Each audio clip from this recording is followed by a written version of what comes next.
Өглөө эрт бид нар чинь 4 цагт юм уу 5:30-д өглөө өрдөө босоод командаар босно. Тэгэл босоод өрдөө хилийн зогооноо дагаал нөгөө став руугаа одоо нөгөө урлаг соёлоор явна шүү дээ, тий. Тэнгүүд нөгөө хил дээр үүр цайлах маш гоё.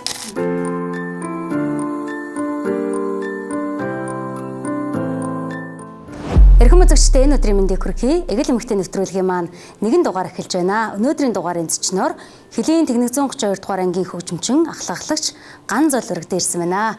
Урилга хүлээн авч студид төрөлцөн ирсэнд баярлалаа. Мөн олон улсын эмэгтэйчдийн эрхийг хамгаалах өдрийн баярын мэндийг хүргэе. За баярлалаа. Нийт Монголын эмэгтэйчүүдээ цаашдынхан ажил хөдөлмөрт өндөр амжилтыг хүсээд бас баярын мэндийг бас давхар энэ ташинд хүргье. Залжин эмэгтэй байхын онцлог бас өрмөц байдаг ах тийм ээ. Тэгэхээр Хилийн цэрэгтэй ганцуулагчийн хувьд бас анх хэдэн онд ажил амьдралаа олж ирсэн бэ? За Хилийн цэрэг гэхээр хилчин гэхээр маш том айл. Хил хамгаалах гэдэг чинь маш гоё.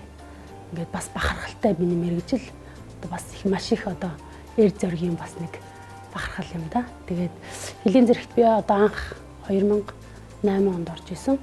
Хамгийн анх бол би чинь багангийн багш мэрэгчлэр, дуу хөгжим багш мэрэгчлэр төгсөж исэн 2005 онд. За тэгээд цэцэрлэгийн байгууллагт би 3 жил ажиллаад тэгэнгүүтээ Хилийн цэрэгт 8 онд анх орж илаа. Тэгээ өдийг хүртэл одоо хөгжимч ахлагчаараа ажиллаж байна. Ер нь Хилийн цэрэг рүү орё гэсэн бодол, сэтгэл юунаас төрж исэн бэ? Ер нь бол цэргийн мэрэгчлээ болъё гэж ер нь нэх ахтар төсөөлж байгаагүй байсан. Ер нь л яг анх манай аав намайг эмч болгоно гэж маш их ярьдаг байсан. Би чинь багтаа бас их авьяастай нугардаг, бүжгэлдэг хүн байсан байхгүй юу. Тэгэл ерөөсөө урлагийн хүн болохгүй гэж манай аав чинь тэгдэг байсан. Тэгэл хүн ер нь яг хүссэн юмас ээж авах хүслээр бас болдгоо юм байлээ. Яг ер нь яг өөрийнхөө бас нэг хүсэж мөрөөдөж исэн бас нэг давхар мэрэгчлээ байвал бас ажлын явцад, амьдралын явцад бас маш давуу байдгийг бас мэдэрсэн. Тэгээд одоо 8 дугаар сургуулийн номын сан хийдэг хүүхэн өсгөө байдаг. Тэрнтэйгээ хоёлаа найзлаад анх. Тэгээд би чинь нөгөө цэцэрлэгийн байгууллагт ажилладаг байхдаа боловсролын байгууллага чинь нэг 103 сар амарчдаг. Тэгээд бусад өдрүүдээр нь ажилладаг. Тэр амралтын өдрүүдээр нэг ер нь 100 зүгээр ахаас те бас нэг ажил хийдэг ч юм уу. Амархгүйгээр гэжсэн чинь манай тэр наран цэцэрлэг найз маань намайг чи манай хотроод ирж бүжиг заагач гэж нэг санал тавьдаг байхгүй. Тэр үед би цэцэрлэг сургуулиудаар маш их бүжиг зааж авдаг байсан. Тэгээд бас хөрхөн бас тэндээ бас нэг мөнгө төгрөг олчдаг бас тийм байдаг гэсэн. Тэгээ байсан чи манай найз урахаар нь за тэгээд маргааш нь шууд ээлж хамралтыг авсан байсан. 100-ийн хамралтыг авчингуудаа шууд маргааш нь очиод оцсон чинь хотродынх нь одоо энэ миний хотродод ажиллаж байгаа хотродын 75 жилийн айн болж ирсэн яг. Тэгээ айн концерт бэлдээд тэгэл амаргу бүжиг заана гэж орсон чи сүүлдээ чи өөр бүжиглэлтэй гэл тэгдэг байхгүй намайг. Тэгэхээр за тэгээд бүжиглчихье гэл. Тэгээ ороод бүжиглээл аймаа дуусаад л байж исэн чинь л хөлөө дараа чи ер нь цэргийн болохыг мөрөөддөг үү гэж тэгж байна. Манай тэр үед Батлах дэд турна гэж байдаг байсан. Манай мэдээлэл соёл сурчлагын хариуцсан дэд турандаа хүн байдаг байсан. Тэгээд Ташним гээд манай хөгжмийн дарга байдаг байсан. Тэгээд тэр хоёр хамаагүй шүү дээ. Ер нь болох сонирхол ер нь 100% байсан. Ер нь дотор нь ороод ингээд ажиллангууд нэх гоё ингээд бүхэл юм ингээд диктатортай, цагтай, наартай тий их л гоё санагдал. Тэгэл ер нь цэргийн хувц өмсөөл ингээд өөрийгөө маш их төсөөлдөг байсан л да тэр үед. Тэгэл хотроод дээр нь орохоо шийдээл.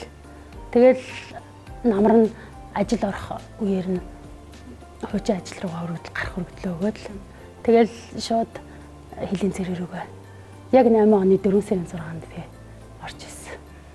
7 сарын 16-нд болов тэр хавцаа орж ирсэн юм байна. Тэгээд 10 онд 9 онд юуны ТВ-с караокег болдог гэсэн шүү дээ тий. Алтан гэрэл жүжигчний гогтолдог. Тэрэнд орохоор болоод манай хотроод эхний шат нь болонгууд доронтод зохион байгуулагдаад тэгээ шалгарсан шилдэгүүд нь одоо хотод том бүхэн өргөнд 32 баг оролцоод тэрнээс манайх шилдэг 2-т нь үлдээд. Тэгээд ер нь дуулах гараа маань ер нь тэндээс ирсэн. Хамгийн анх миний дуулах ур чадварыг тавьсан хүн бол миний Идрот гэдэг одоо энэ манай багшийн коллежид багшилдаг байж байгаа. Тэгээд тэнд нэг 14 оны сургалт байна. манай ангиас яв гэлдэг байхгүй. Тэгэхээр нэг дэд талхч хүүгээ дагуулад л очиад 14 хоног суусан. Ер нь бол аягүй сайхан хоолоо задлж өгөөд амьсгааны зөв хуваарилтай тий гэцээр амьсгаа авч амьсгаа авах юм бол одоо дуулах үед одоо хоолоо бүрэн дэшээ одоо гарах амьсгаа чинь ингэж хүрэн ингэж тэгнгээл ер нь дуулах ур чадварын техник бол ерөөсөө амьсгаатай маш их холбоотой байдаг.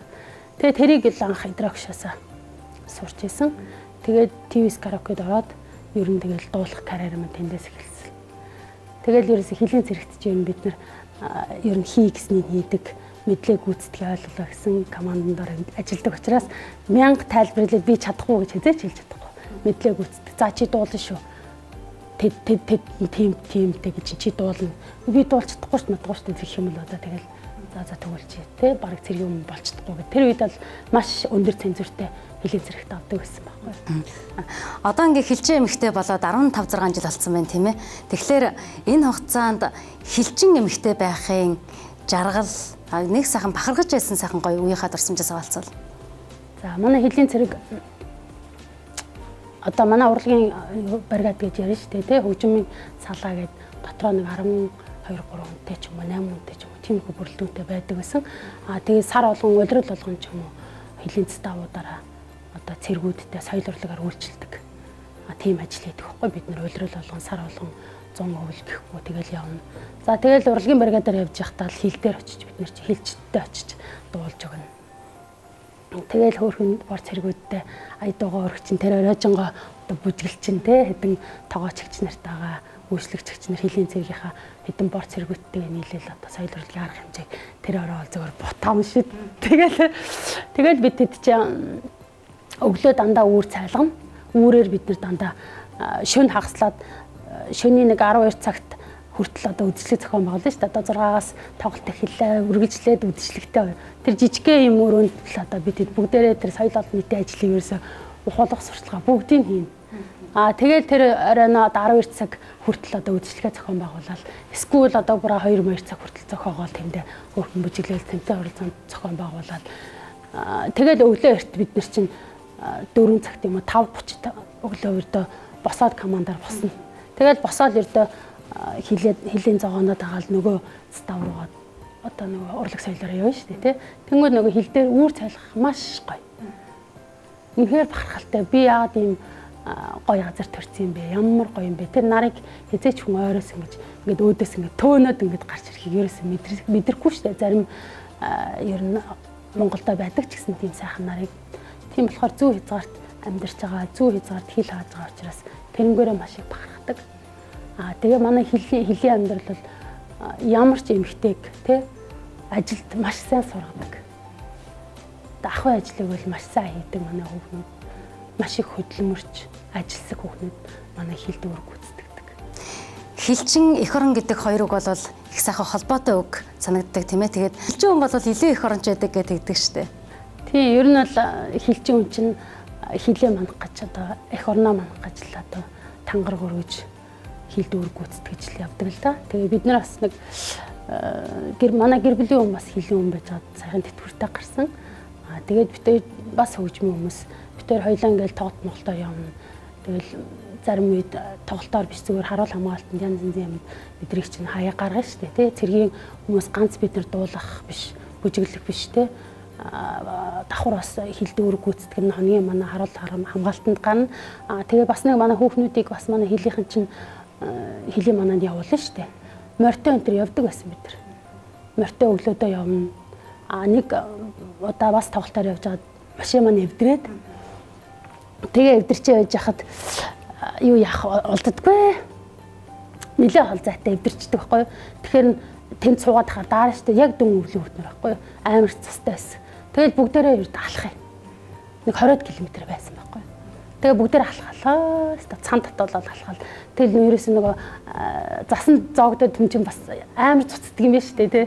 Нэг өвлөө хүн шиг юмнууд яваал. Тэгэл өөдөөс харин застав руу мэдэгдээд ингээд тоглолтын бүлэг ингээд дэвдэрсэн гинэ гэлтгсэн чинь танаас морь явуулдаг байхгүй. Тэгэл морь унаал хэдүүлээс төө чарган дээр суугаал. Амар хөвгчлөлтэй бас гоё юм тохиолдно. Тэрийг бол ямар ч эмэгтэй хүн тий тэрийг үзэхгүй шүү дээ. Бас нэг хэр оргийн эмэгтэйчүүд тийм амьдралыг туулахгүй шүү дээ бас. тэрийг сонгож ажиллаж ийн амьдарч ийн гэдэг бас манай хилчин бүсгүүчүүд бас бахархав штэ нэгэн сайхан алба. За хил хамгаалах байгууллагт ер нь ажиллаж байгаадаа маш их бахархдаг. Тэгээ энэ жил бол бас ерөнхийлөгчийн ивэлдор бас зохион байгуулагддаг ахлагч нарын чуулга уулзалт хэмээх сайхан одоо үйл ажиллагаа зохион байгуулах чинь хил хамгаалах ерөнхий газраас бас ахлагчийн жил болгон зарласан. Үүн дээр бол одоо ахлагч бидний одоо цаашдын өшөө илүү ажиллах одоо амжилтын одоо хөшөөрөг болж байгааг одоо бас хэлэхэд бас таатай байна.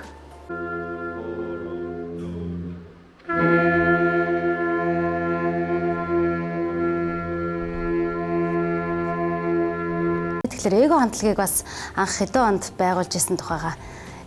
За эго хамтлаг анх 17 онд нэг үйл ажиллагаанаар хамт дуулаад бид гуруулаач дуулаагүй нэг нэгээрээ дуулаа. Тэгээд ер нь гинтгэн л одоо гуруулаа юм дуулал яадаг явааны тэр орой одоо яриа өрнөхгүй. Тэгэл ер нь тэрнээс хойш ер нь тасралтгүй одоо хэдэн жил болж байна. 24 он гэдэг чинь 6-7 жил болсон байна тий. 6-7 жил болцсон тэр үед бид гуравч одоо яг нэг хүн шиг л тий үйл ажиллагаанд ороход яг цэргийн тагтад дуртай бид нар явдаг. Ер нь бол маш их цаг баримтлагыг хичээдэг байхгүй юу ер нь. Тэгээд манай хоёр уран бүтээлч бол үнэхээр мундаг. Бид гурав бол одоо заяанаасаа цаанаасаа бүр таарсан сайхан уран бүтээлчд гэж би бахархдаг хоёр найзаараа. Өмнө нь хамтлагийнхаа хоёр гишүүнийг өмнө таньдаг байсан уу?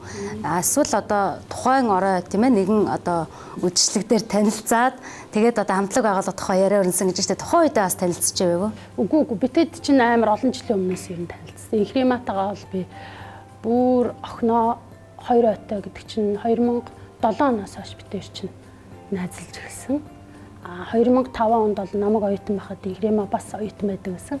Тэгээд бүжгийн уралдаанд оролцоод битээр Латин Америк бүжгийн стандарт бүжгийн тэмцээн болох гэж байгаа насанд хүрчтэй оюутнуудын голд гэлтэгдэх байхгүй. Тэгээд Инхритэй ч ороод тэрэнд.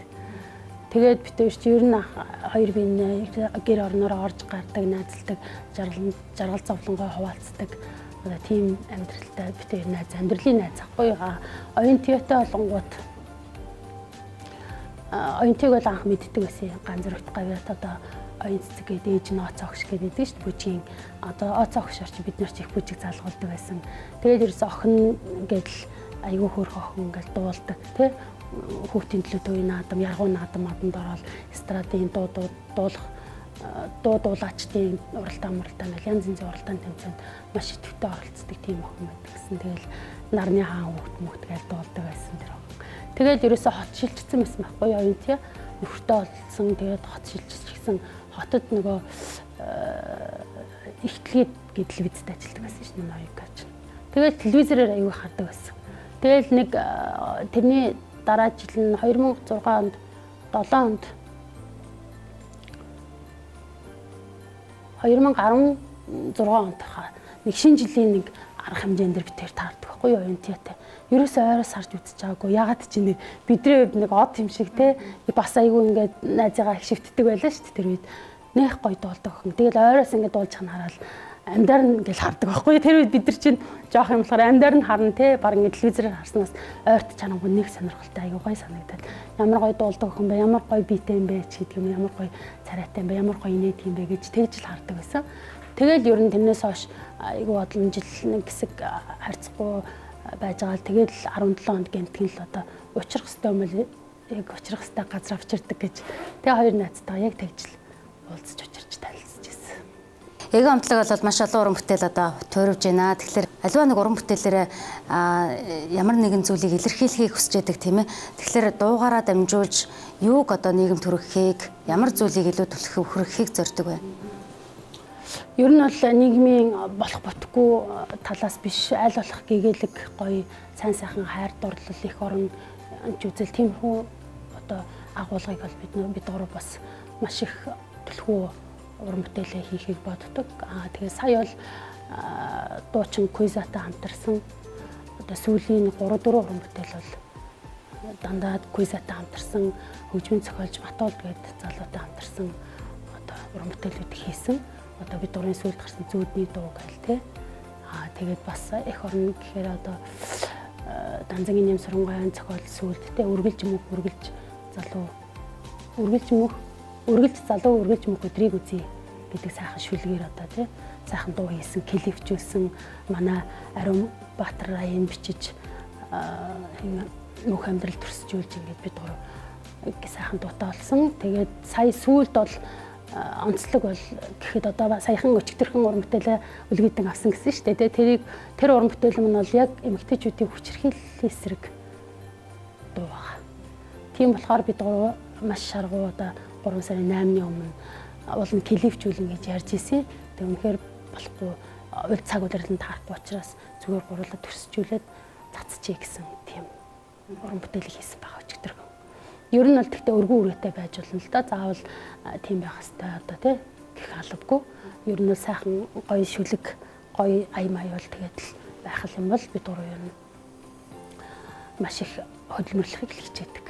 Эмэгтэй хүний хувьд бас хүүхдүүдээ өсгөхөд бас хэр цаг зав зарцуулж энэ их одоо хөлийн цэрэг мөн л завгүй ажил урлаг гэд бас л их завгүй ажил шүү дээ. Энэ одоо олон завгүй ажлууд байж байгаагаар бүр хүүхдүүдээ өсөн хүмүүжүүлэхэд хэр бас зав гаргаж чадж байна вэ? За завыг бол тэгэл хүн ингээл чадахгүй болохгүй байх бүтэхгүй ингээд байвал тэгэл бүх юм бүтэхгүй те болж игэл энэ өөртөө аюух цаг гаргахыг хичээдэг. Хүүхдүүдтэй ч гэсэн маш их цаг гаргахыг хичээдэг. Боловч бид нар чинь тэгэл хөлийн цэргийн ажил чинь шөнө зүгээр ингээл бид нар дуулаад явахгүй шүү дээ. Тайзан дээр дуулаад бүжиглээд явахгүй. Гинтхэн шөнө буунд нь дуудана те шөнө орой хүн амтны шалгалт малгалт ирвэл үүрийн 4 цаг 5 цагт л ерөөсөө утас залгахал бид нар ч утасны бэлэн байдлыг хангасан байх хэрэгтэй байхгүй юу? Тэр онцлог бол хэцүү. Тэгэл хүүхдээ айлдж үлдээж л байла. Тэгэл жоохон бахт бол үнэхээр хэцүүдэг гэсэн. Тэснэр суундаа гавчуулаад явах нь холгүй л ер нь тэглэн тэнд орхиод гуугаал тэгэл хамаатан садангаа орхиод тэгээ сүүлдээ жоохон том болоод их чинь нэлээд том болоод одоо охин маань 18 та болсон байхгүй юу? Сая оюутан болоо 1-р курс. Охин маань ер нь маш их надад тийм болдог байсан да. Тэгэл манай нөхөр тэтгэвртэй гараад сүүлийн энэ хүүг бол ялдчихгүй гардаж өсгөж байгаа. Хүчирхийлэлтэй холбоотой дуу хэлсэн мэт тийм эмэгтэйчүүдийн хүчирхийллийн эсрэг гэд. Тэгэхээр ер нь нийгмийн бас ямар асуудалт эмэгтэй хүний хувьд эмзэглэж явж байна? Эмзэглэж явах юм зөндөө л байна л да. Тэгээд эмэгтэйчүүдийн ер нь хүчирхийлэл гэдэг чинь маш их газар авсан хаалганы цан нуугдсан зөндөө юм байна. Зөндөө амьдрал байдаг байхгүй юу? Тэгээд бас хүүхдийн хүчирхийлэл гэдэл те. Эмэгтэйчүүдийн хүчирхийлэл, хүүхдийн хүчирхийллийг бол манай монголчууд бол нэлээд сайн анхааралтай авах хэрэгтэй. Одоо өнөөдөр ингээл энийгээ давж байгаа тэр хүний ард ямар ч амьдрал хүлээгээд явж байгаа ямар ч хүний одоо хөл зовлон тий янз янзын хагцал зөндөө юм хүлээж байгаа. Тийм болохоор эмэгтэйчүүдийг бол маш их хамгаалах одоо тийм орон нутгийн хэмжээндээ бас нэг тиймэрхүү үйл ажиллагаа зохиомж байвал их зүгээр юм шиг санагддаг. Одоо хамгаалах байр майрнаас ахуулаад ч юм уу тий ер нь л янз янзын тийм хамгаалах зөндөл юм гарсан. Тэгсэн хэдий боловч ерөөсөө яг тэрийг бариад удирдаад яг тэрийг зохион байгуулалт хийж байгаа юм бас ховрдог. Тэрэн дээр маш их эмзэглэдэг. Яалтчгүй тэгээд л зөндөл зовсон зүтэрсэн эмэгтэйчүүд зөндөө байна. Тэдрийг бас сайн болж судалж тий одоо багийн нийгмийн ажилтан гэдэг чинь одоо яг л тийм л юм хийгээд явж явах юм болов уу гэж бас боддог байхгүй юу? Бас судалгаатай тий. Бас нэг хөршийн холбоо гэж их гоё юм байдаг шүү дээ тий. Одоо бол яг ингээд орон сууцнд амьдардаг хүмүүс яг манайд орнотын хувьд манай байрны хувьд л би ч айгүй тийм юу байхгүй юу? Одоо хөршийн холбоо тогтоох их дуртай. Ер нь хүнтэй айгүй гоё ингээд харьцаж чамсан гоё их жахаа гэдээ явах юмсан аль болох болдог чаддаг юмараа тусалж чамсан гэсэн тийм эрмэлзэлтэй явдаг. Хүүхдүүдээ ч гэсэн тэгж хүмүүжүүлдэг би. Хүнтэй ядаж мэдтэй устаа яв те ороод гарахад аяг цайгаа өчтдөг бай тэр гэл те ер нь бол тэр бол манай ээж аавын бас захаас тэр захаасыг бас үр хөвгтдээ бас тэгж яг хүн өссөн орчиндөө өсөж хүмүүж өсөө ээж аав ярьж хэлдэг үгийг л ердөө яг хүүхдэд хэлж өсгөж хүмүүжүүлдэг юм байлээ. Тэгээ би хөршийн холбоог их зөв гоё гэж боддог байхгүй юу. Тэгээд би манайх байрныхаа юу нэг орцоороо баг би бүгдэнтэй мэдлдэг таньдаг зарим айлаар норж гадаг тийм хүн баггүй юу. Тэгээд энэ хотод бол ерөөсөө тийм байдгүй юм байлээ. Ерөөсөө ингээд фулгаач ороод ирсэн юм шиг ингээд хаалгын тогшоод юм асуунгууд ингээд завсраа яах ч байгаа гэж өөдөөс те.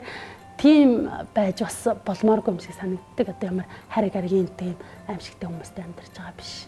Энэ хөршийн холбоо гэдэг чинь янз янз юмнаас хүмүүсийг муу юмнаас маш их хамгаална. Тийм учраас бас эмэгтэйчүүдийн хүчирхийллийн эсрэг бас тиймэрхүү аян байвал бас их зүгээр юм шиг санагддаг. Тиймэрхүү бас зөндөө сурчлагаанууд явдаг тий.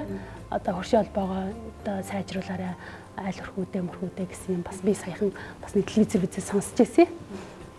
Улсын хурлын ирээдүйн иргэнийг бэлтгэхэд ээж хүн эмэгтэй хүний үүрэг бол хамгийн чухал шүү дээ. Тэгэхээр бид бол одоо өөрсдийнхөө хүүхдийг зөв одоо иргэн болгон өсгөн хүмүүжүүлснээр л одоо энэ хос орнд оруулах том хувь нэмэр болох бах тийм ээ. Тэгэхээр таны удаас хүүхдээ өсгөн хүмүүжүүлэхдээ ямар одоо сургаалыг, үлгэр дуурайллыг үзүүлж бас өсгөн хүмүүжүүлж байна вэ?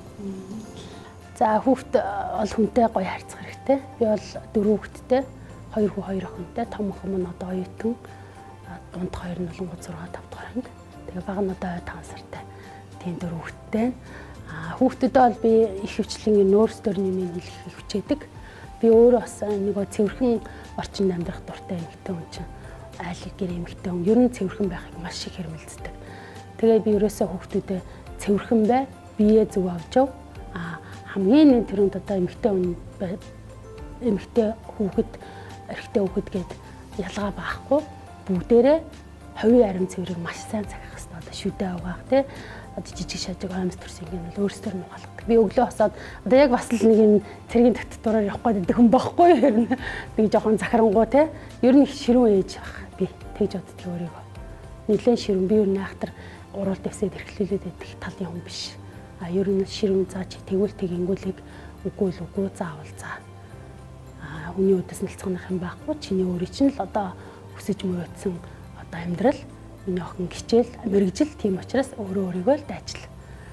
Тэгээд ерөөсөө хүүхдүүдтэй би хичээл их боломжийг маш их хангадаг. Одоо ер нь бол нэг айхтар чи аяг угаасангүй гэр цэвэрлсэнгүй өдр гэж өглөөд их байсан боловч одоо сүүлийн үед бол тэгэх болсон. Техник технологи хөгжсөн учраас одоо бүх юмыг өөртөө амраар би шийддэг байхгүй юу. Тэгээд аяг угаагаач гээл тэнгүүд угаахгүй хүүхдүүд октод төвгүүд аюу дургуй шүү дээ. Ер нь одооны хүүхдүүд болж өгөл ер нь аюу гунтдаг тий.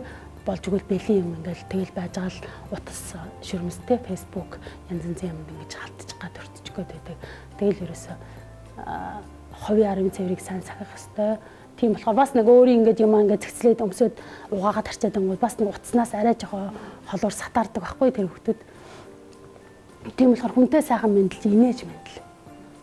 Аюугаа инээгээд мэдл. Тэгэх юм бол тэр өдөржингөө тэр хүн те ямар хөөрхөн мэдлдэг юм бэ тэр ганц үлээ охин те тэр хүүхэд нь яасан сайхан хүнтэй мэдлдэг юм гээд хүмүүс чамайг муугар биш сайнаар ярьдаг болно. Гэтэ сайнаар хүнд харагдахтаа биш ер нь бол гэр бүлийн хүмүүжил гэдэг чинь ерөөсөө жижигхэн зүйлээс эхэлдэг. Чи онц сурах ёстой, чи одоо хичээлдээ тэргүүлэх ёстой гэж би ерөөсөө хүүхдүүдэд загнадаггүй. Ерөөсөө өөрөө өөрийгөө болгоод алтан дундчаа бариад харин сонгох гэж байгаа мэрэгжилдээ бол өстой номер 1 байх ёстой гэдгийг л би хэлдэг. Яалтчгүй ингээд ярихаар хүний амьдрал ажил мэргэжилтэйгээ шууд холбоотой, шууд тийшээ ордог тийм ээ. Одоо гэртээ хүртэл сая хэлж штэ ингээд цэргийн амьдралын диктатураас явах гээд байдаг. Явах гээд байдаг нэг тал нь юм. За ингээд өглөө осоод заав шүдэ авах хэрэгтэй тий.